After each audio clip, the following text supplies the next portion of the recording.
전 세계를 뒤흔든 핵협력 선언이죠. 도널드 트럼프 미국 대통령이 공개석상에서 이재명 대통령과 대한민국 국민을 향해 한국과 민간 이 군사 핵기술을 전면적으로 공유하겠다라고 말한 겁니다. 이건 말 그대로 국제사회의 불문율을 깨부수는 초대형 충격이었습니다. 핵비 확산 체제, NPT는 미국이 주도적으로 세운 틀이었는데 정작 그걸 미국 자신이 깨고 나섰으니 전 세계가 입을 다물지 못한 겁니다. 워싱턴이 지난 수십 년 동안 핵은 절대 이전 불가라는 신념을 내세워 동맹국조차 배제했던 사실을 떠올려 보세요. 그런데 그 금단의 영역을 한국과 공유하겠다는 겁니다. 그래서 언론도 21세기 국제 질서에 대전환이라는 표현을 쓰더군요. 미국이 스스로 만든 벽을 부수고 한국과 손을 잡는 순간 기존 패권 질서는 흔들릴 수밖에 없습니다. 그런데 저는 의문이 생깁니다. 왜 하필 지금일까요? 미국 내부 상황을 보더라도 경제 침체, 조지아 사태로 인한 한미 갈등, 그리고 트럼프의 지지율 하락 같은 변수가 산더미입니다. 혹시 이 모든 게 정치적 도박은 아닐까요? 트럼프가 자신의 선거 승리를 위해 한국 카드를 과감히 꺼낸 건 아닌지 말이죠. 그렇게 볼 수도 있겠지만 본질을 간과해선 안 됩니다.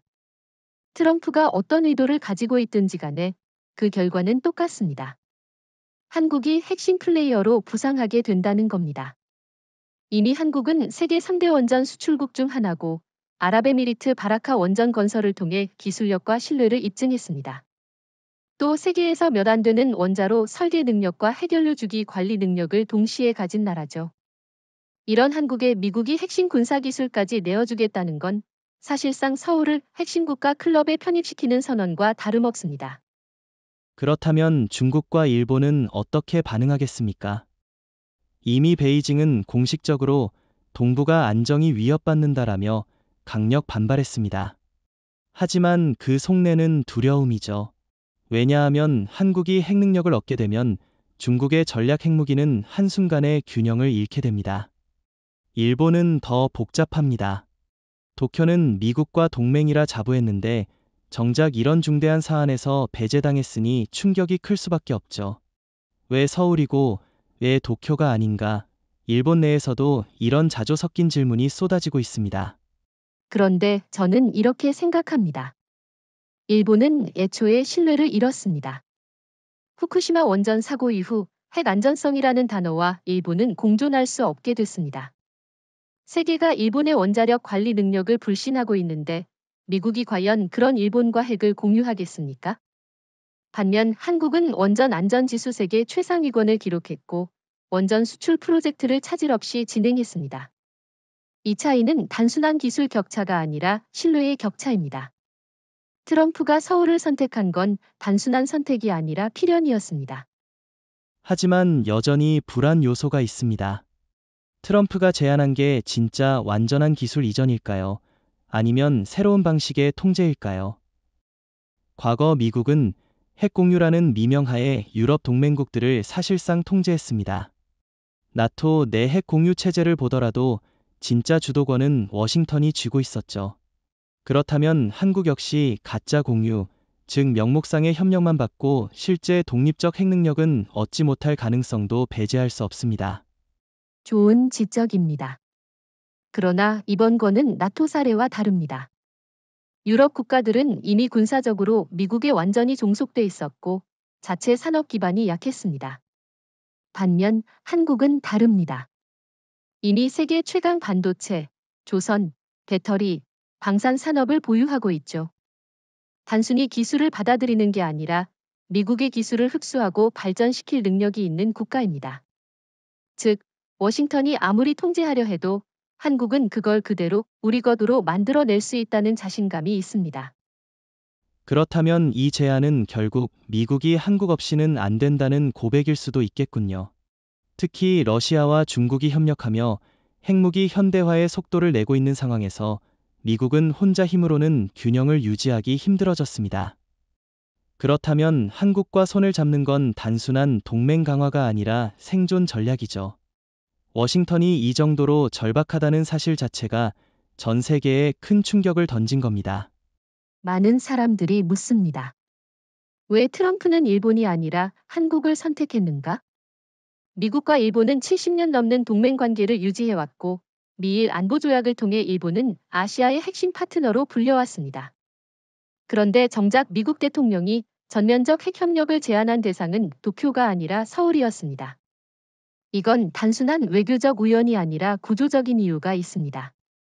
일본은 아직까지도 핵심 산업과 안보에서 자립하지 못한 미국 종속형 국가라는 점이 결정적으로 작용했죠. 일본은 경제 규모만 보면 세계 3위의 강국으로 보이지만 실제 기술 독립성이나 전략 자율성은 한국에 한참 못 미칩니다. 후쿠시마 원전 사고 이후 일본은 원자력 기술 신뢰를 완전히 잃었고 자체적으로 원전 프로젝트를 추진할 능력을 상실했습니다.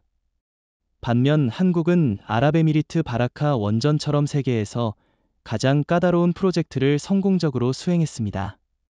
이 차이만 봐도 미국이 일본 대신 한국을 선택할 수밖에 없는 이유가 드러납니다. 그런데 혹자는 이렇게 묻습니다. 경제력과 동맹 연륜에서 일본이 앞서는데 왜 한국이냐? 라는 질문이죠. 이에 대해 어떻게 답하시겠습니까? 저는 이렇게 대답하겠습니다. 일본은 경제 대국일 수는 있지만 기술 대국은 아닙니다.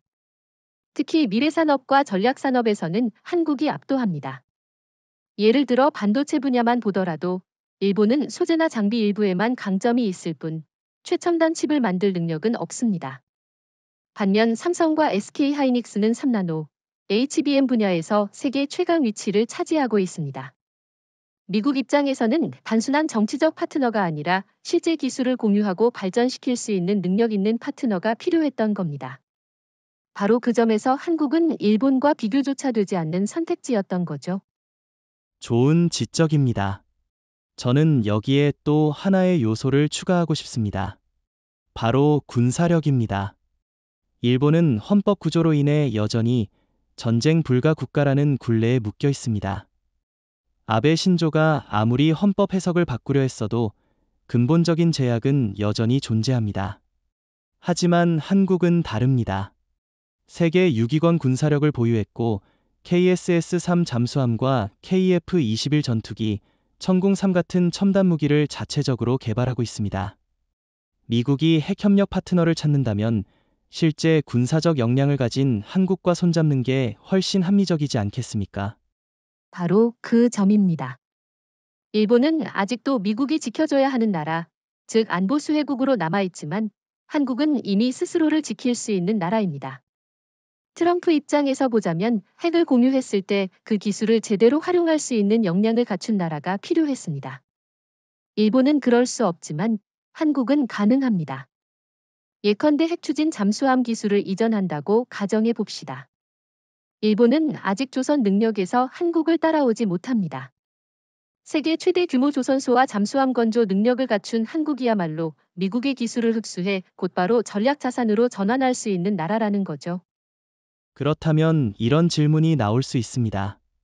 일본은 그래도 미국이 가장 오래된 동맹인데 왜 이런 중대한 사안에서 배제되었을까? 라는 겁니다. 저는 여기에 신뢰 문제가 있다고 봅니다. 일본은 겉으로는 충성스러운 동맹 같지만 속으로는 독자 핵무장 욕심을 버린 적이 없습니다. 일본 우익 정치인들은 늘 핵 보유론을 들고 나왔고 이는 미국이 불안하게 여길 수밖에 없습니다. 반면 한국은 지금까지 한 번도 독자 핵무장을 주장하지 않았고 모든 걸 국제 질서 안에서 추진해 왔습니다. 신뢰와 안정성에서 한국이 우위에 있는 겁니다. 정확한 지적입니다. 미국이 선택한 건 단순히 기술적 우위만이 아니라 정치적 신뢰까지 포함된 종합 판단이었습니다. 일본은 사고 이후 국제 신뢰를 잃었고 중국은 전략적 경쟁자라 제외되었으며 유럽은 지리적으로 아시아 문제에 개입하기 어렵습니다. 결국 남은 건 한국이었습니다. 한국은 기술, 산업, 군사력, 신뢰, 이 모든 걸 갖춘 유일한 선택지였습니다. 트럼프가 선택을 잘했다기보다 미국이 사실상 선택지가 없었던 겁니다. 일본은 배제당하고 중국은 위협을 느끼고 러시아는 동쪽에서 새로운 변수에 직면하게 됐습니다. 그 중심에 한국이 있다는 사실만으로도 세계는 한국을 새롭게 보게 될 수밖에 없습니다. 미국이 서울을 택한 순간 일본은 패배자로, 한국은 게임 체인저로 자리매김한 겁니다. 트럼프 대통령의 선언은 단순한 감정적 제스처가 아니었습니다. 미국은 지금 중국과 러시아의 군사적 부상 앞에서 압도적인 우위를 유지하기 힘들어졌습니다. 러시아는 이미 차세대 극초음속 핵탄두를 실전 배치했고, 중국은 원자력 추진 잠수함과 대륙간 탄도미사일, ICBM, 전력을 급격히 확대하고 있죠. 이 상황에서 워싱턴은 새로운 동맹 파트너를 찾지 않고는 더 이상 핵균형을 지켜낼 수 없었습니다. 그래서 선택된 카드가 바로 서울입니다. 미국이 원하는 건 명확합니다. 첫째, 기술적 이익입니다. 한국은 이미 원전 기술에서 독자적인 입지를 굳혔고, 동시에 세계적 반도체 산업까지 장악했습니다. 이 두 가지가 결합하면 단순한 군사력 강화가 아니라 핵 디지털 융합 시대의 기술 패권을 확보할 수 있는 겁니다. 미국 입장에서는 중국이 AI와 양자 컴퓨터, 러시아가 미사일 기술에서 도전해오는 상황에서 한국과 손을 잡는 것만이 이 우위를 되찾을 유일한 길입니다. 그렇지만 저는 또 하나의 측면이 있다고 봅니다. 바로 정치적 계산입니다. 트럼프가 단순히 안보를 위해 이런 결정을 내렸다고 보십니까? 아니면 대선 전략의 일부라고 생각하십니까? 저는 양쪽 다라고 봅니다. 안보적 필요와 정치적 필요가 절묘하게 맞아떨어진 겁니다. 트럼프는 지금 지지율 하락으로 고전하고 있고, 조지아 사태로 미국 내 동맹 신뢰는 땅에 떨어졌습니다. 이런 상황에서 한국과의 핵협력이라는 초대형 카드를 꺼내들면 국내 유권자들에게는 미국이 여전히 세계를 주도한다는 이미지를 심을 수 있습니다. 동시에 실제로도 전략적 우위를 회복할 수 있죠. 정치적 쇼이자 실제 이익을 동시에 노린 겁니다. 그렇다면 결국 한국은 미국의 정치적 도구로만 이용되는 것 아니냐는 비판도 나올 수 있습니다. 예를 들어 유럽의 나토 동맹국들은 미국의 핵 공유 정책 때문에 사실상 워싱턴의 통제를 받으며 독자적 행동을 못했습니다. 혹시 한국도 같은 길을 걷게 되는 건 아닐까요? 그건 중요한 질문입니다. 그러나 한국의 상황은 유럽과 다릅니다.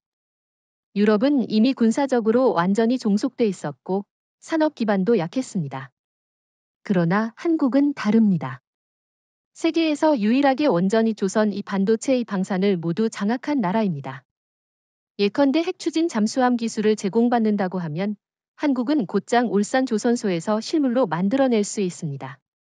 또 미국이 반도체 설계를 지원해 달라고 해도 한국은 오히려 더 앞선 기술을 제공할 수 있죠. 즉, 한국은 도구가 아니라 대등한 파트너로 협상할 수 있는 힘이 있습니다. 좋습니다. 그럼 이렇게도 볼 수 있겠군요. 미국이 원하는 건 한국의 산업적 능력을 활용해 다층적 이익을 얻는 겁니다. 첫째, 군사적으로는 러시아와 중국을 견제할 수 있고, 둘째, 경제적으로는 한국의 반도체와 배터리 기술을 통해 첨단 무기 체계에 필요한 부품을 안정적으로 확보할 수 있으며, 셋째, 정치적으로는 대선에서 성과를 과시할 수 있다는 거죠. 정확합니다. 게다가 미국이 간과할 수 없는 건 바로 금융시장입니다. 한국이 핵협력국으로 떠오르는 순간 글로벌 투자자들은 한국 원화를 새로운 안전자산으로 인식할 수 있습니다. 미국 달러 패권의 균열이 생기는 거죠. 워싱턴은 이 위험을 알면서도 서울과 손을 잡을 수밖에 없었습니다. 왜냐하면 중국과 러시아의 도전을 홀로 막아내기에는 미국이 더 이상 예전의 초강대국이 아니기 때문입니다. 군사적 우위, 기술 패권, 경제적 안정, 정치적 성과 모든 걸 동시에 노린 거죠. 그런데 이 과정에서 한국이 협상을 어떻게 이끌어 가느냐에 따라 우리가 단순한 협력자가 될지 아니면 진짜 주도자가 될지가 결정될 겁니다. 트럼프가 전 세계를 충격에 빠뜨린 전면적 핵협력 제안을 내놓자 한국 사회는 단숨에 뜨겁게 갈라졌습니다. 정치권, 산업계, 학계, 그리고 일반 국민까지 모두 이 문제를 두고 세기의 기회냐 아니면 위험한 덫이냐로 격렬하게 논쟁하고 있습니다. 이재명 대통령은 신중하면서도 기회를 놓치지 않겠다는 태도를 보이고 있는데 국회에서는 보수 진영과 진보 진영이 정반대의 목소리를 내고 있습니다. 보수는 미국의 협력을 통해 핵 능력을 확보해야 한다고 주장하는 반면 진보는 워싱턴의 쇠사슬에 묶이는 꼴이라고 반발하고 있죠. 특히 산업계의 반응이 인상적입니다. 삼성, 한화, 현대중공업 같은 대기업들은 이번 제안을 세기의 호재로 보고 있습니다. 원전과 방산, 조선, 반도체까지 전방위적으로 미국과의 협력이 열린다면 한국 기업은 전례 없는 글로벌 시장 점유율을 얻을 수 있기 때문이죠. 반면 시민사회 일부는 우려합니다. 미국이 핵심 기술을 공유하는 척하다가 결국 한국을 더 강하게 통제할 수 있는 구조를 만들려는 것 아니냐? 라는 비판입니다. 나토 국가들이 실제로는 가짜 핵 공유만 경험했던 사례를 떠올리면 일리가 없는 건 아니죠. 하지만 저는 이렇게 묻고 싶습니다. 과연 이번 상황이 단순히 미국의 통제 전략일까요? 저는 오히려 한국이 처음으로 미국에 조건을 내세울 수 있는 순간이라고 봅니다. 그동안 우리는 늘 요구를 받아들이는 쪽이었죠. 방위비 분담금 협상만 해도 미국이 일방적으로 금액을 정했고 우리는 울며 겨자 먹기로 수용해야 했습니다. 그런데 이번에는 다릅니다.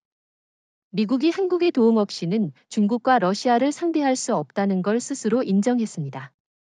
이 상황에서 한국이 기술 이전이 진짜라면 우리도 조건을 내겠다라고 말할 수 있는 거죠. 그렇다고 해도 조심해야 할 부분이 있습니다. 특히 정치권 일부에서는 핵무장에 대한 환상을 경계합니다. 핵무기를 손에 쥔다고 해서 모든 문제가 해결되는 건 아니니까요. 오히려 미국이 기술을 일부만 이전하고 중요한 부분은 비밀로 유지하면서 한국을 무기력하게 만들 수도 있습니다. 예를 들어 나토의 독일이나 이탈리아는 핵무기를 보관하고 운용할 수 있지만 발사 권한은 결국 워싱턴에 있습니다. 만약 한국도 같은 방식이라면 그건 독립이 아니라 또 다른 형태의 예속일 수 있습니다.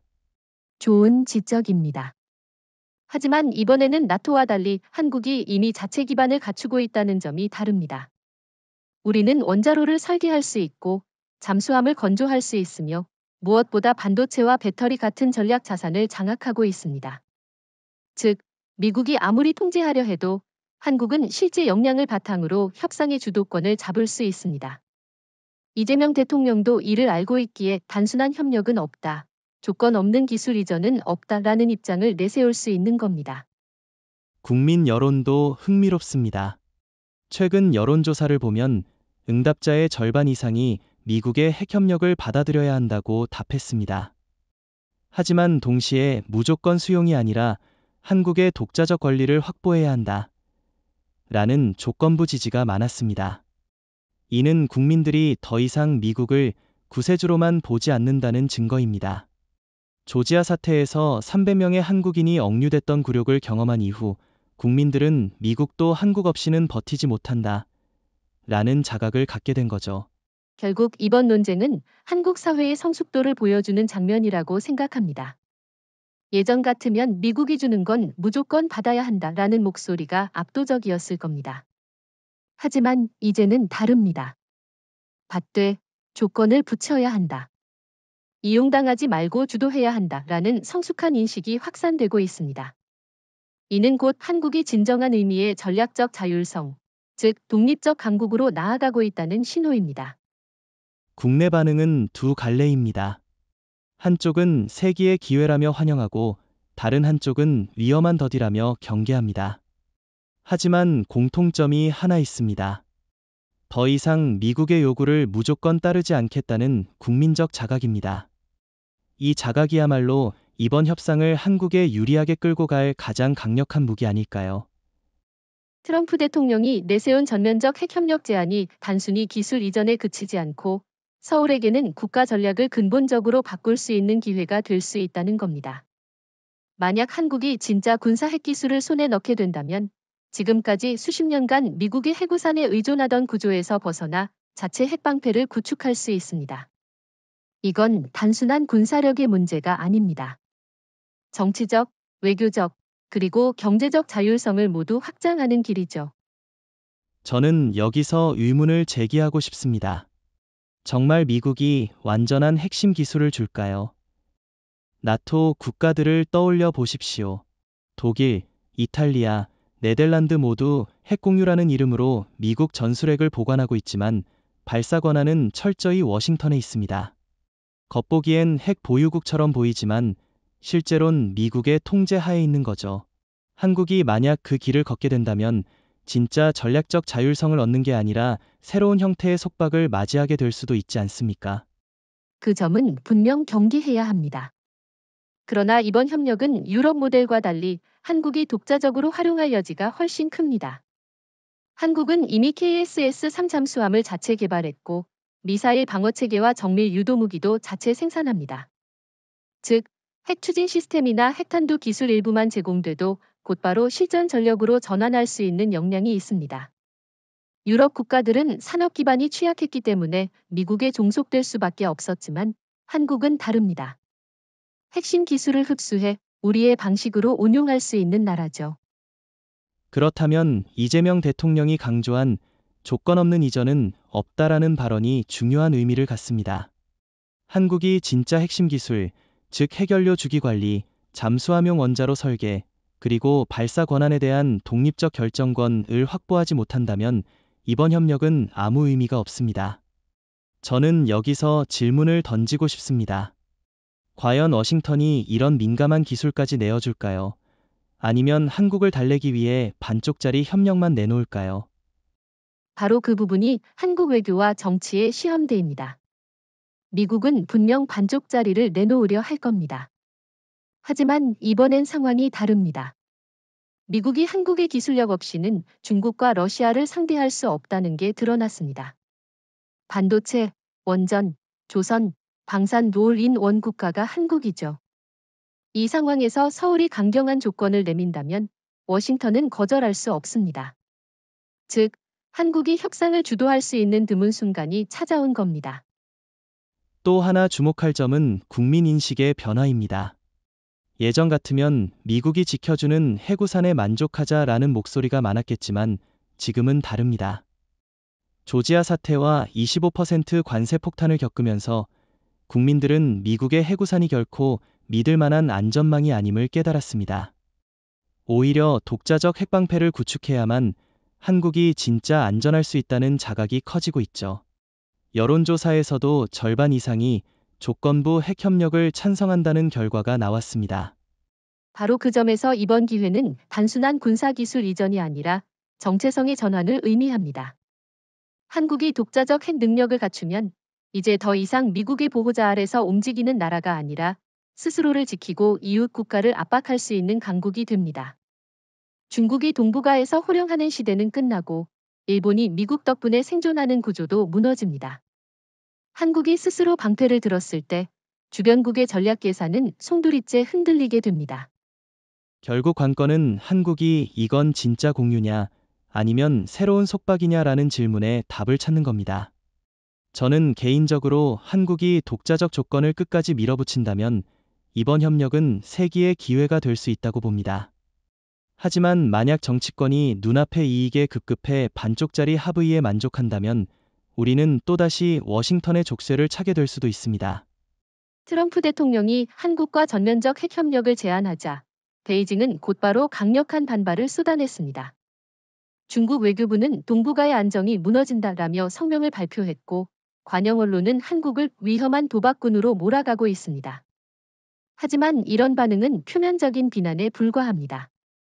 실제로는 중국 지도부가 치를 떨 만큼 두려워하고 있다는 증거죠. 왜냐하면 한국이 미국의 핵기술을 바탕으로 자체 핵 억제력을 확보하게 되면 중국의 전략 계산 전체가 무너질 수밖에 없기 때문입니다. 중국은 지금까지 미국의 해구산 아래에 있는 한국을 그다지 위협적으로 보지 않았습니다. 왜냐하면 최종 발사 권한은 워싱턴에 있었으니까요. 하지만 만약 한국이 독자적 권한을 확보하거나 최소한 핵기술을 내재화하게 된다면 상황은 완전히 달라집니다. 베이징에서 불과 2시간 거리에 있는 서울이 핵 억제력을 가진다는 건 중국 입장에서는 그야말로 악몽입니다. 더구나 한국은 단순한 핵무기 보유를 넘어 KSS-3 잠수함 같은 이동식 플랫폼을 갖추고 있습니다. 중국이 아무리 인민해방군을 과시해도 동해와 황해, 그리고 남중국해까지 한국 잠수함이 움직이면 중국의 핵심 해상 교통로가 전부 위협받게 됩니다. 중국은 이를 막기 위해 온갖 수단을 동원할 겁니다. 이미 관영 매체에서는 한국이 핵무장을 추구한다면 경제적 제재에 직면할 것이라는 협박성 기사가 쏟아지고 있죠. 하지만 이런 위협은 과거와 달리 힘을 잃었습니다. 왜냐하면 중국 경제 자체가 추락하고 있기 때문입니다. 부동산 거품 붕괴, 청년 실업률 폭등, 미국과의 무역 전쟁으로 베이징은 더 이상 한국을 제재할 힘조차 부족합니다. 오히려 한국이 반도체와 배터리 공급을 끊는다면 중국의 첨단 산업은 순식간에 마비될 겁니다. 이 점에서 한국이 훨씬 우위에 있습니다. 하지만 중국은 단순히 경제적 압박만 시도하지 않을 겁니다. 군사적 위협도 강화할 가능성이 큽니다. 이미 동북 삼성에 중거리 미사일을 증강 배치하고 있고 황해에서의 해상 군사훈련도 확대하고 있습니다. 문제는 이런 행동이 오히려 한국 사회에 더 큰 불신과 반감을 불러일으킨다는 겁니다. 중국이 아무리 안정을 해친다고 비난해도 실제로 동북아의 긴장을 고조시키는 건 다름 아닌 중국 자신이라는 사실을 세계가 보고 있습니다. 한국 입장에서는 중국의 협박이 두려움이 아니라 정당성 강화로 작용하게 되는 거죠. 그렇습니다. 저는 오히려 이번 사태가 한국 외교의 큰 기회라고 생각합니다. 중국이 격하게 반발할수록 한국은 국제사회에 우리는 중국의 위협에 맞서기 위해서라도 자율적 방어 능력이 필요하다라고 주장할 수 있습니다. 이는 미국뿐 아니라 유럽, 동남아 국가들까지 설득할 수 있는 강력한 논리죠.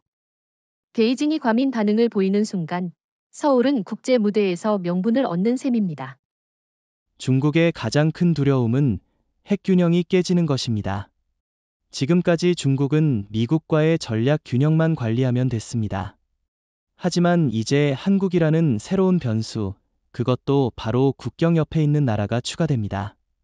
만약 한국이 핵 억제력을 갖춘다면 중국은 북쪽의 러시아, 동쪽의 한국, 남쪽의 인도까지 사방에서 핵강국에 둘러싸이게 됩니다. 이는 시진핑 지도부에게는 악몽 그 자체일 겁니다. 게다가 중국 내부의 불안정까지 고려해야 합니다. 경제 위기, 소수민족 문제, 국제 고립 도울 오브 디스는 이미 베이징을 압박하고 있습니다. 이런 상황에서 한국의 핵 역량이 더해진다면 중국은 외부적 위협에 대응할 여유조차 잃게 됩니다. 바로 이 점 때문에 중국은 격하게 반발하면서도 동시에 속으로는 극도의 불안에 시달리고 있는 겁니다. 한국은 이 간극을 잘 활용해야 합니다. 중국의 언론전을 무시하고 대신 국제사회와 협력해 한국의 자율적 방어는 정당하다라는 프레임을 강화한다면 베이징의 반발은 오히려 한국의 힘을 키우는 연료가 될 겁니다.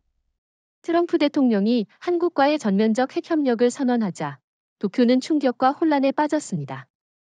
일본은 수십 년간 미국의 아시아 핵심 동맹이라고 자부해왔습니다. 그런데 정작 미국이 가장 중요한 전략 기술을 공유할 파트너로 택한 건 도쿄가 아니라 서울이었죠. 이건 일본 정치권과 국민들에게 사실상 동맹 내에서 2등으로 밀려났다는 선고나 다름없습니다. 시게루 이시바 총리는 급히 긴급 회의를 소집했지만 일본 언론은 이미 미국이 일본을 배제했다는 논조로 비판을 쏟아내고 있습니다. 일본 내부의 충격은 단순한 자존심 문제를 넘어 국가 전략의 근본적 위기를 드러내고 있습니다. 후쿠시마 원전 사고 이후 일본은 원자력 신뢰를 잃었고 핵심 기술에서도 후퇴했습니다. 반면 한국은 바라카 원전 건설로 중동 시장에서 신뢰를 얻었고 원전 안전성 평가에서도 세계 최상위를 기록했습니다. 그러니 미국이 일본이 아니라 한국을 택한 건 필연적이었죠. 하지만 일본 사회는 이를 받아들이지 못하고 있습니다. 일부 우익 정치인들은 벌써 일본도 독자 핵무장을 추진해야 한다 라는 극단적 주장을 내놓고 있습니다. 그렇지만 현실적으로 일본이 독자 핵무장을 한다는 건 거의 불가능에 가깝습니다. 첫째, 헌법 구조라는 족쇄가 여전히 존재합니다. 둘째, 일본은 핵연료주기 관리 능력을 독립적으로 보유하지 못했고 후쿠시마 사고로 국제적 신뢰를 상실했습니다. 셋째, 국제사회가 일본의 핵무장 움직임에 동의할 리가 없습니다. 독일조차 반대할 겁니다. 오히려 한국은 기술력과 국제적 신뢰를 동시에 가진 상태이기에 미국의 협력 파트너가 될 수 있었던 거죠. 하지만 일본이 이렇게 배제당한 상황에서 국내 정치적 파장이 상당할 겁니다. 시게루 이시바 총리는 미국과의 관계 회복을 위해 특별 외교 사절단을 파견하겠다고 밝혔습니다. 그러나 미국 내에서도 일본에 대한 신뢰는 예전 같지 않습니다. 일본은 여전히 미국의 무기 수입국일 뿐 독자적으로 첨단 무기를 개발할 능력이 부족합니다. 반면 한국은 KF-21, KSS-3, 천궁-3 등 첨단 무기를 자체적으로 생산합니다. 트럼프가 일본 대신 한국을 택한 건 결국 능력 있는 파트너를 선택한 것일 뿐 감정적 배신이 아니란 거죠.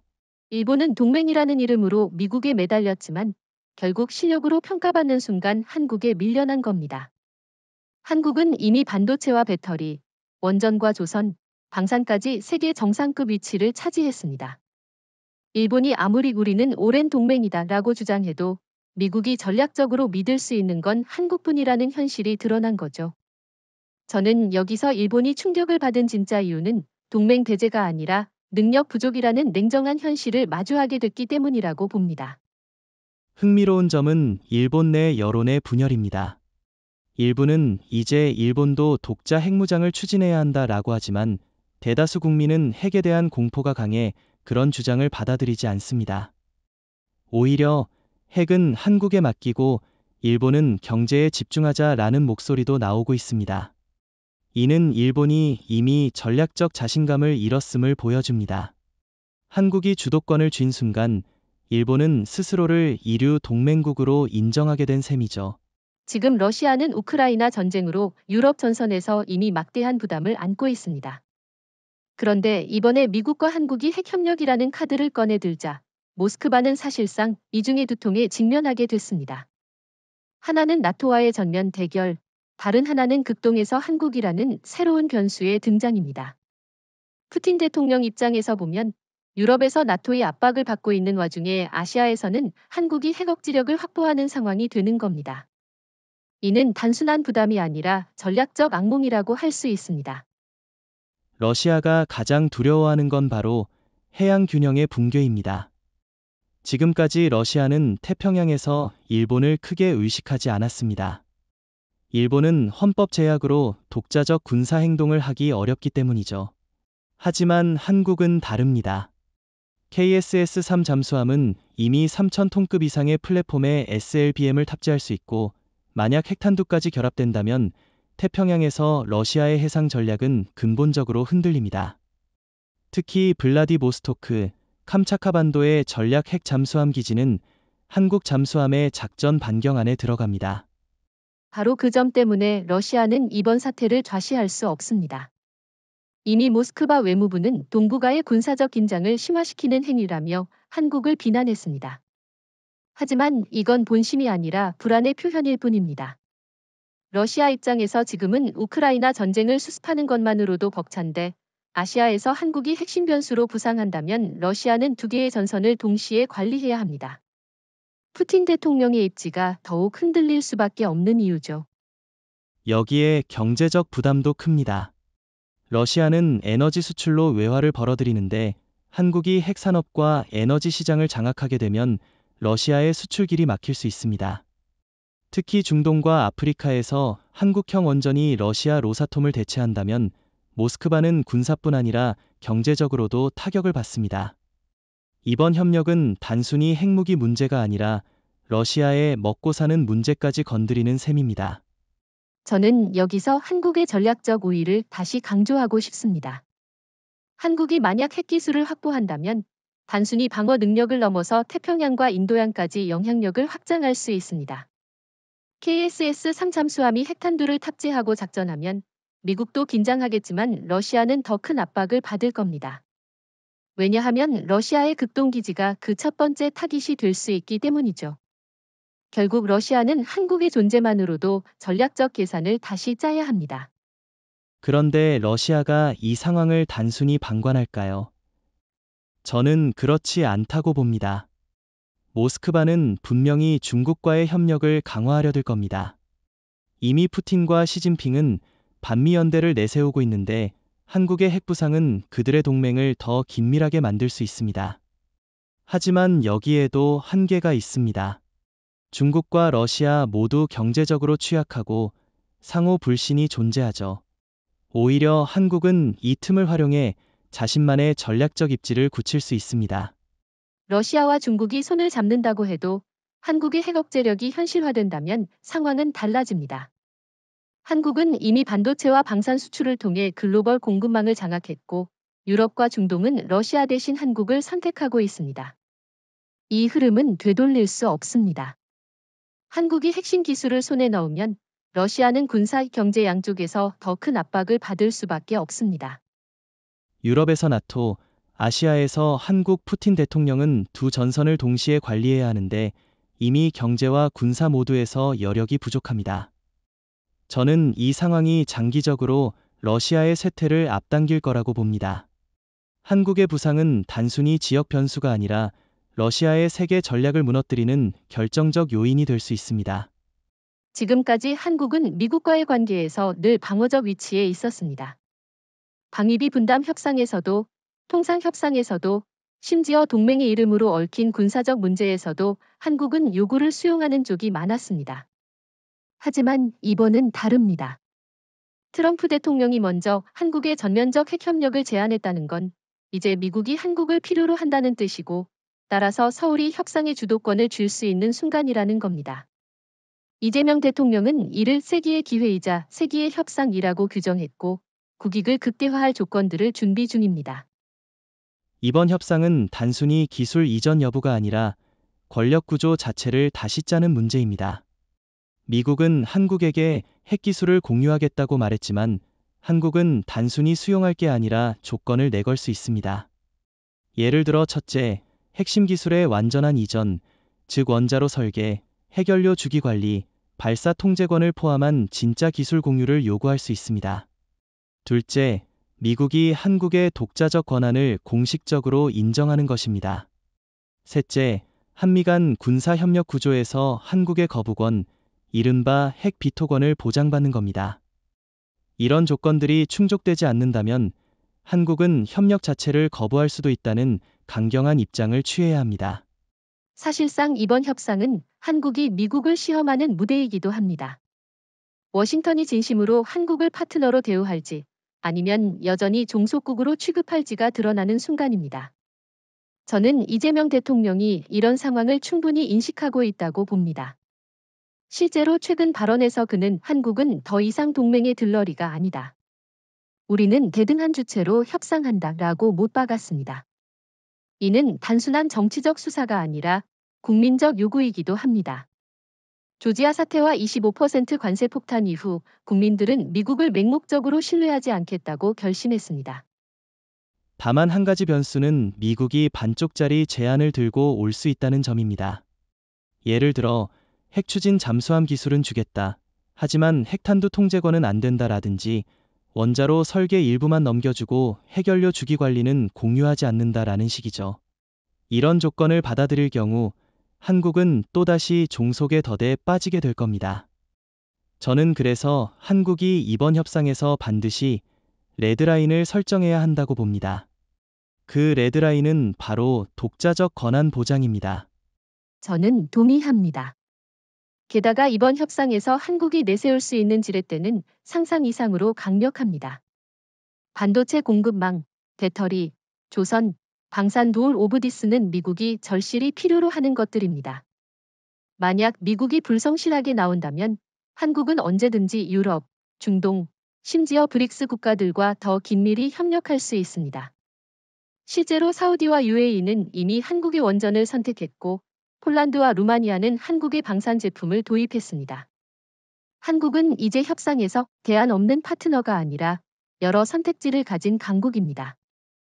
그렇다면 이번 협상의 본질은 결국 누가 누구에게 의존하느냐의 문제입니다. 과거에는 한국이 미국에 의존했지만 지금은 오히려 미국이 한국의 기술과 산업력에 의존합니다. 이 불균형을 활용해 한국은 최대한의 조건을 끌어내야 합니다.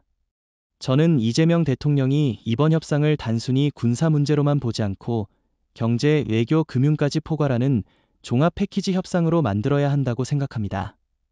예컨대 미국 시장에서의 관세 철폐, 방위비 협상에서의 대폭 감축, 심지어 달러 패권 속에서 원화의 위상 보장까지 요구할 수 있습니다. 미국과의 전면적 핵협력이 현실화된다면 한국은 단순히 군사적 자율성만 확보하는 게 아니라 민간 원자력 시장에서도 세계 중심에 서게 됩니다. 지금까지 글로벌 원전 시장은 크게 두 축이었습니다.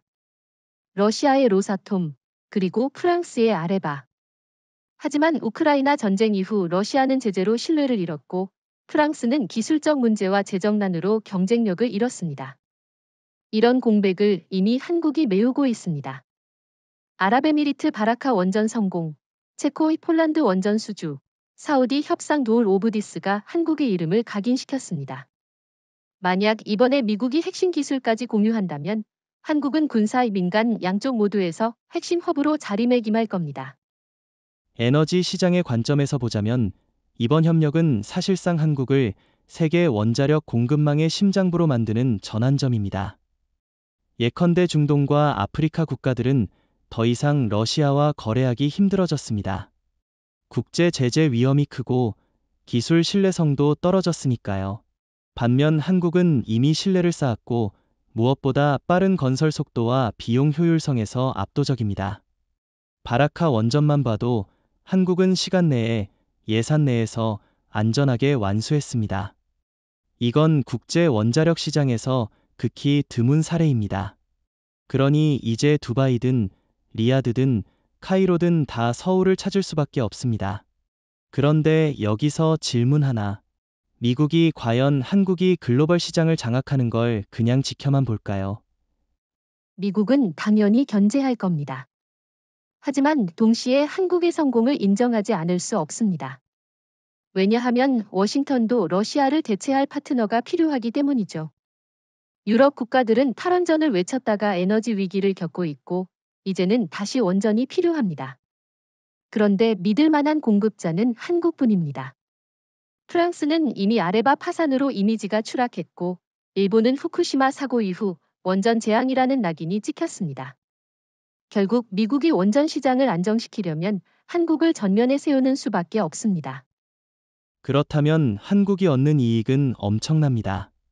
군사적 핵기술을 통해 전략적 자율성을 얻고 동시에 민간 원자력 시장에서 글로벌 허브가 된다면 한국은 에너지와 안보를 동시에 장악한 국가로 떠오르게 됩니다. 예컨대 사우디가 한국형 원전을 도입하면 단순한 전력 생산 계약이 아니라 안보 협력까지 연결됩니다. 아프리카 국가들 역시 한국을 통해 원전을 도입하면 한국산 방산 제품과 연계될 수 있습니다. 즉, 원전 수출은 단순한 산업이 아니라 패키지 안보 경제 상품으로 발전하는 겁니다. 저는 이 점에서 한국이 러시아의 빈자리를 완전히 대체할 거라고 확신합니다. 지금까지 중동과 아프리카의 원전 시장은 로사톰에 동무되었지만 제재와 신뢰 붕괴로 사실상 문을 닫았습니다. 한국은 이 공백을 메우면서 새로운 국제 질서를 주도할 수 있습니다. 단순히 원전을 짓는 게 아니라 건설, 운영, 연료 공급, 폐기물 관리까지 포괄하는 원전 생태계를 수출하는 겁니다. 이건 러시아도 프랑스도 못하는 일입니다. 여기에 금융시장의 파급력도 크죠. 한국이 원전 시장을 장악하면 글로벌 투자자들은 원화를 안정적 자산으로 인식하게 될 겁니다. 이미 삼성과 SK 하이닉스의 반도체 지배력으로 인해 원화는 일정 부분 안전자산의 성격을 띠기 시작했습니다. 그런데 여기에 원전 수출까지 결합하면 원화는 사실상 기술과 에너지의 이중 담보 화폐가 됩니다. 이는 달러 의존에서 벗어나려는 국가들에게 매력적인 선택지가 될 수 있습니다. 트럼프 대통령이 한국과의 전면적 핵협력을 선언하자 군사와 에너지 시장뿐 아니라 금융시장까지 요동치고 있습니다. 뉴욕 월가에서는 한국 원화가 새로운 안전자산으로 부상할 수 있다는 전망이 쏟아졌고 달러 패권의 균열이 생길 수 있다는 두려움이 퍼지고 있습니다. 왜냐하면 한국이 핵억지력까지 확보한다면 군사, 산업, 에너지 3박자를 모두 갖춘 초강국으로 자리매김하기 때문입니다. 투자자들은 자연스럽게 달러 대신 원화 혹은 원화 연계 자산을 찾게 됩니다. 이는 단순한 환율 변동이 아니라 국제 금융 질서의 구조적 변화를 의미합니다. 실제로 한국이 핵 억지력을 확보하는 순간 지정학적 리스크 프리미엄이 완전히 달라집니다. 지금까지는 북한 변수와 미중 갈등 때문에 한국에 투자하는 게 위험하다는 인식이 있었죠. 하지만 한국이 독자적 핵방패를 가지면 오히려 가장 안전한 투자처가 됩니다. 러시아는 전쟁으로 위험하고 중국은 정치적 불확실성이 크며 일본은 경제가 정체돼 있습니다. 이 속에서 한국은 안정성과 성장성을 동시에 갖춘 유일한 시장으로 부상합니다. 그러니 투자자들이 달러 자산을 줄이고 원화 자산을 늘리겠다고 나서는 건 당연한 흐름입니다. 이미 신호는 나타나고 있습니다. 최근 한국의 원전 이 반도체 기업 주가가 급등했고 글로벌 펀드들이 한국 시장으로 자금을 이동시키고 있습니다. 블룸버그와 파이낸셜 타임스는 서울이 새로운 금융허브로 부상할 수 있다라는 분석을 내놨습니다. 특히 눈여겨볼 건 원화 채권입니다. 한국이 핵심 기술과 자율적 억지력을 확보하는 순간 원화 채권은 달러 국채와 유로채를 대체할 수 있는 매력적인 자산으로 떠오릅니다. 이렇게 되면 미국의 국채 시장은 직접적인 타격을 받게 되고 이는 곧 달러 패권 약화로 이어질 수 있습니다. 그렇지만 저는 여기서 반론을 제기하고 싶습니다. 과연 원화가 달러를 흔들 만큼의 힘을 가질 수 있을까요? 여전히 글로벌 외환 거래의 80% 이상이 달러 기반이고 원화는 국제 결제 통화로서 제한적입니다. 게다가 미국은 금융 제재라는 강력한 무기를 갖고 있습니다. 이런 상황에서 원화가 달러를 대체한다는 전망은 과장된 건 아닐까요? 좋은 지적이지만 핵심은 부분적 대체입니다. 원화가 당장 달러를 완전히 대체하지는 못하겠지만 글로벌 투자자들이 위험 분산 차원에서 원화를 더 많이 보유하게 되는 건 확실합니다. 특히 한국이 군사적으로 독립성을 확보하면 정치적 리스크가 줄어듭니다. 게다가 한국은 반도체, 배터리, 원전, 조선 롤인 원산업 구조를 갖춘 나라입니다. 이는 투자자들에게 원화는 단순한 통화가 아니라 세계 전략산업과 직결된 자산이라는 확신을 줍니다. 달러의 비중이 줄고 원화의 비중이 늘어나는 순간 그것만으로도 월가에는 충격이 되는 겁니다. 실제로 미국 내에서도 우려가 커지고 있습니다. 한국이 핵 억지력과 기술력을 동시에 확보하면 미국 금융 시스템의 종속성이 줄어든다 라는 경고가 나오고 있습니다. 월가 투자은행들은 벌써 한국 시장을 분석하는 보고서를 내놓고 있고 일부는 원화 기반 파생 상품을 확대해야 한다 라는 제안을 하고 있습니다. 이는 단순한 금융 이슈가 아니라 세계 권력 구조의 변화를 반영하는 신호입니다. 저는 이번 상황이 한국에게 절호의 기회라고 봅니다. 금융 주권을 강화할 수 있는 기회이자 원화를 국제화할 수 있는 계기입니다. 원화 국제화는 단순히 경제 문제가 아니라 안보 문제와 직결됩니다. 핵 억지력과 금융 안정성이 결합되면 한국은 더 이상 외부 변수에 휘둘리지 않는 독립적 초강국으로 자리매김할 수 있습니다. 한국이 군사력과 에너지를 손에 넣으면서 이제는 금융까지 흔드는 겁니다. 미국은 안보뿐 아니라 금융 패권까지 위협받게 됐습니다. 저는 이것이야말로 이번 협력이 전 세계를 충격에 빠뜨린 가장 근본적 이유라고 생각합니다. 한국이 미국과 전면적 핵협력을 추진한다는 소식이 전해지자 브뤼셀과 베를린, 파리에서는 즉각적으로 긴급회의가 열렸습니다. 유럽은 지금 러시아와의 전쟁으로 이미 부담이 큰 상황입니다. 그런데 만약 한국이 핵심 파트너로 부상하면 유럽의 전략적 선택지는 한층 복잡해집니다. 왜냐하면 한국은 단순한 군사 파트너가 아니라 원전이 조선 이 반도체의 방산을 모두 가진 올인원 강국이기 때문입니다. 유럽 각국이 묻는 질문은 단 하나입니다.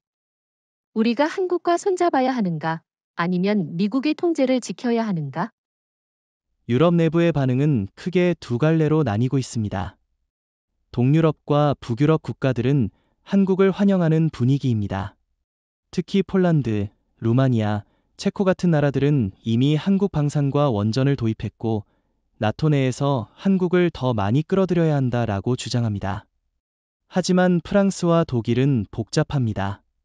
프랑스는 자국의 핵 억지력을 나토 차원에서 과시해왔는데 만약 한국이 새로운 핵심 파트너로 떠오르면 파리의 입지가 약화될 수 있습니다.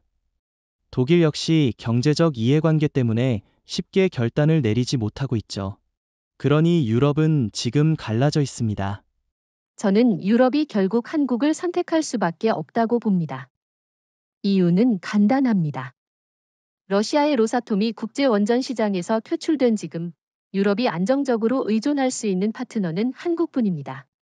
프랑스 아레바는 이미 파산으로 신뢰를 잃었고 일본은 후쿠시마 이후 국제적 신뢰를 상실했습니다.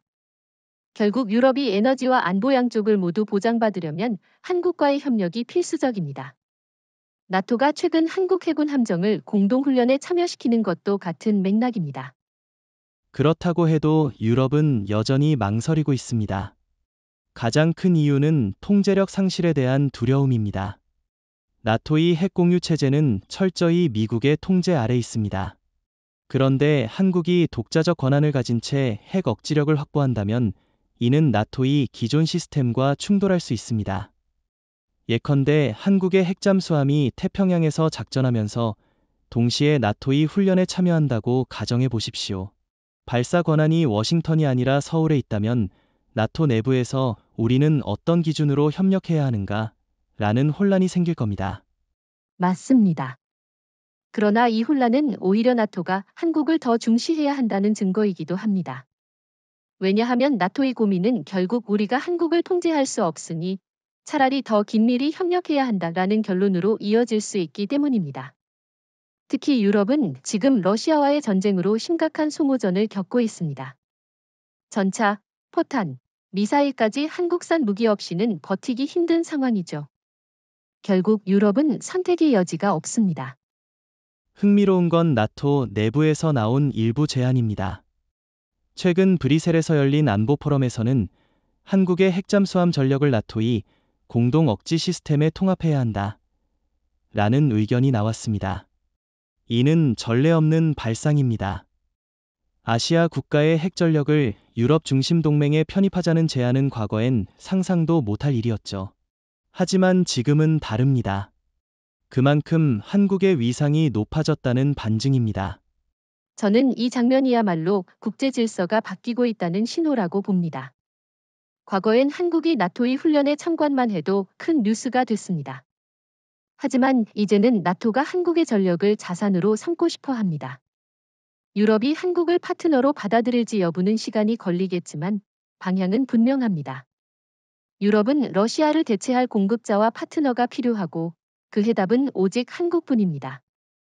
미국이 한국과 전면적 핵협력을 시작한다는 건 단순한 양자 관계가 아닙니다. 지난 50여 년간 유지되어 온 국제 규칙, 즉 NPT 체제가 사실상 무력화된다는 의미죠. 지금까지 미국은 세계 곳곳에서 핵은 절대 확산되어선 안 된다라며 다른 나라들을 통제했습니다. 그런데 이번에 미국이 스스로 그 금기를 깨고 한국과 협력하게 되면 전 세계는 이렇게 물을 겁니다. 왜 한국은 되고 우리는 안 되나? 바로 이 질문이 글로벌 도미노를 촉발할 수 있습니다. 이미 몇몇 국가에서 반응이 나타나고 있습니다. 폴란드, 사우디아라비아, 호주가 대표적입니다.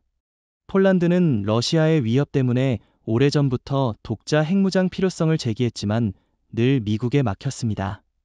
그러나 이제 미국이 한국과 핵을 공유한다면 바르샤바는 즉각 우리도 같은 권리를 원한다라고 주장할 수 있습니다. 사우디는 더 노골적입니다. 무함마드 빈 살만 왕세자는 공개적으로 이란이 핵을 가지면 우리도 핵을 갖겠다고 말한 바 있습니다. 미국이 한국에 핵기술을 준다면 사우디는 형평성을 명분으로 같은 요구를 할 수 있습니다.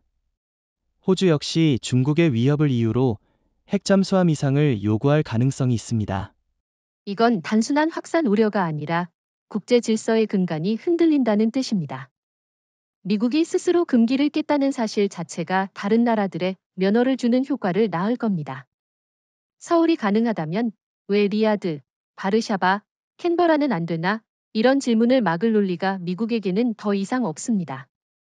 사실상 NPT는 선언적 문서로 전락하고 핵 보유 여부는 힘과 협상력에 따라 달라지는 세상으로 바뀔 겁니다. 그렇다고 해서 이 변화가 모두 한국에 불리한 건 아닙니다. 오히려 한국은 선도자의 지위를 가질 수 있습니다. 왜냐하면 한국은 미국이 예외를 인정한 첫 사례가 되기 때문입니다.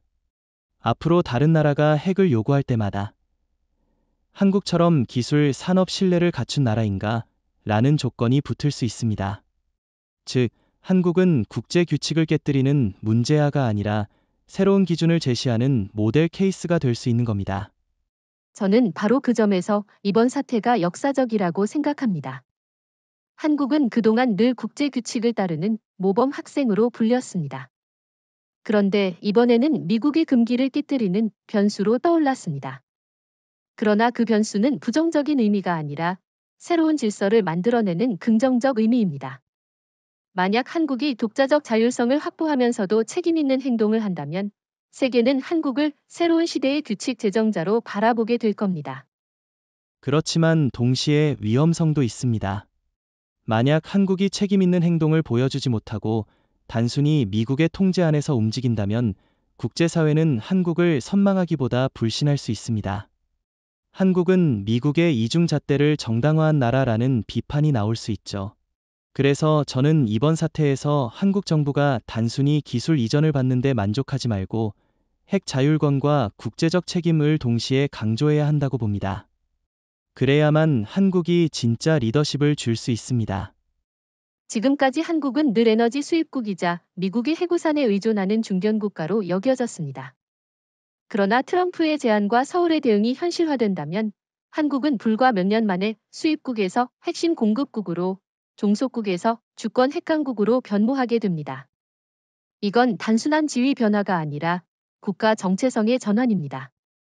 에너지 의존도에서 벗어나 원전을 수출하고 군사적으로는 독자 핵 억지력을 구축하며 정치적으로는 국제사회에서 규칙을 따르는 나라가 아니라 규칙을 만드는 나라로 자리매김하게 되는 겁니다. 지금까지 세계는 한국을 경제력은 크지만 안보는 미국에 기대는 나라로 보았습니다. 그러나 서울이 진짜 핵심 기술과 권한을 손에 넣으면 그 인식은 완전히 무너집니다. 반도체, 배터리, 조선, 방산에 이어 이제 핵심 전략 무기와 에너지까지 장악하게 되니까요. 사실상 한국은 사중 지렛대를 확보하게 되는 겁니다. 반면 일본은 후쿠시마 이후 원전 경쟁력에서 탈락했고 중국은 기술 신뢰를 확보하지 못했으며 러시아는 전쟁으로 고립됐습니다.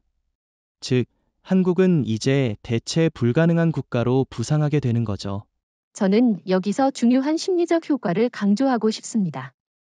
지금까지는 한국은 미국이 지켜주는 나라라는 이미지가 국제사회에 있었습니다. 하지만 서울이 독자적 핵방패를 들게 되면 그 이미지는 한국은 스스로 지킬 수 있는 나라, 심지어 다른 나라를 지켜줄 수 있는 나라로 바뀝니다. 이는 외교 협상력에서 엄청난 차이를 만듭니다.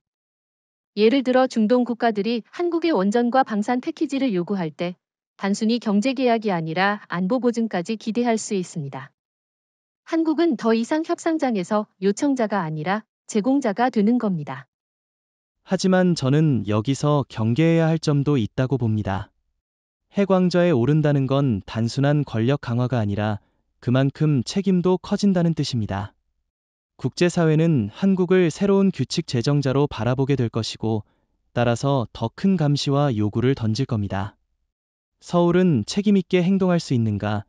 핵을 이용해 주변국을 위협하지 않을 것인가? 이런 질문이 쏟아질 겁니다. 그러니 한국이 단순히 힘만 키우는 게 아니라 책임있는 강국의 이미지를 동시에 구축해야 진정한 왕좌에 앉을 수 있습니다. 그렇습니다. 그러나 한국은 이미 그 준비가 되어 있다고 생각합니다. 한국은 지난 수십 년간 국제 규칙을 충실히 지켰고 동시에 원전과 방산을 수출하면서도 신뢰를 얻었습니다. 바라카 원전이 대표적 사례죠. 중동에서 한국은 안전성과 책임성을 보장하는 유일한 파트너로 인정받았습니다. 이런 경험은 한국이 책임 있는 핵강국으로 자리 잡는 데 중요한 자산이 될 겁니다. 흥미로운 점은 이제 다른 나라들이 한국을 어떻게 바라보는가입니다. 일본은 밀려난 동맹으로 분노하고 있고 중국은 바로 옆에 등장한 핵강국으로 공포를 느끼고 있습니다. 러시아는 동쪽에서 새롭게 맞닥뜨린 위협으로 한국을 계산에 넣어야 합니다. 유럽은 러시아를 대체할 공급자로 한국을 환영하고 있습니다. 이렇게 세계 각국이 서로 다른 감정으로 한국을 바라보지만 공통점은 하나입니다. 모두 한국을 더 이상 무시할 수 없다는 거죠. 이것이 바로 핵왕좌의 오른 서울의 새로운 위상입니다. 한국이 과연 절대 권력을 받아들일 수 있는가 하는 문제죠. 지금까지 우리가 논의한 것처럼 한국은 미국과의 전면적 핵협력을 통해 군사 에너지, 금융까지 3박자를 모두 갖춘 강국으로 도약할 수 있습니다. 그런데 여기서 남는 질문은 이것입니다. 서울은 정말로 그 권력을 감당할 준비가 되어 있는가? 단순히 무기를 손에 넣는 것과 그 무기를 통해 세계를 이끄는 건 전혀 다른 차원의 과제입니다. 절대 권력을 가진다는 건 단순한 자율성이 아니라 책임과 부담까지 떠안는다는 뜻입니다. 핵 억지력을 확보하는 순간 한국은 더 이상 피해자나 주변국이 아니라 국제적 관리인이 됩니다. 국제사회는 한국에게 끊임없이 질문할 겁니다. 서울은 언제 핵을 사용할 수 있나? 한국은 주변국을 위협하지 않고도 핵을 보유할 수 있나? 서울은 새로운 질서를 만들 준비가 되었나? 이 질문들에 제대로 답하지 못하면 한국의 절대 권력은 오히려 무거운 짐으로 변할 수 있습니다. 하지만 저는 한국이 충분히 준비되어 있다고 봅니다. 이미 한국은 반도체와 조선, 배터리, 방산에서 세계 최정상에 올랐습니다. 이는 단순한 산업적 성공이 아니라 위기를 기회로 바꾸는 DNA를 증명하는 과정이었습니다. 조지아 사태, 관세 폭탄, 방위비 협박 도올 오브 디스를 겪으면서도 한국은 꿋꿋이 성장했고 오히려 더 강해졌습니다. 이런 경험은 한국이 절대 권력을 책임있게 관리할 수 있다는 신뢰를 쌓아왔음을 보여줍니다. 저는 여전히 질문을 던지고 싶습니다. 서울은 워싱턴을 대체할 수 있는가? 지금까지 세계 질서는 미국이 만들어 왔습니다. 달러, 나토, 해구산 올 오브 디스가 워싱턴 중심으로 움직였습니다. 그런데 만약 한국이 독자적 핵권한을 손에 넣는다면 일부 국가들은 한국을 제2의 워싱턴으로 기대할 수도 있습니다. 문제는 한국이 그 기대를 감당할 준비가 되어 있느냐는 겁니다. 세계 경찰의 역할을 할 것인지 아니면 전략적 자율성을 지키는 강국으로 남을 것인지 한국은 선택해야 합니다. 그렇지만 워싱턴의 복제판이 될 필요는 없습니다. 한국은 새로운 모델을 제시할 수 있습니다. 미국처럼 일방적 패권을 추구하는 게 아니라 다극적 협력을 조정하는 균형자로 자리매김할 수 있는 겁니다. 이미 한국은 아시아, 유럽, 중동에서 모두 신뢰를 얻고 있습니다. 한국형 원전은 중동에서, 한국형 무기는 동유럽에서, 반도체는 전 세계에서 선택받고 있죠. 이는 곧 한국이 특정 블록에 갇히지 않고 글로벌 질서를 새롭게 설계할 수 있다는 증거입니다. 결국 남는 건 선택입니다. 절대 권력을 받아들이되 그것을 어떻게 사용할 것인가. 한국이 단순히 미국의 그늘에서 벗어나 자율적 강국으로 서는 것에 만족할 수도 있고 더 나아가 세계 질서를 재편하는 주도국으로 나아갈 수도 있습니다. 후자의 길을 선택한다면 한국은 진정한 의미에서 21세기의 워싱턴이 될 수도 있습니다.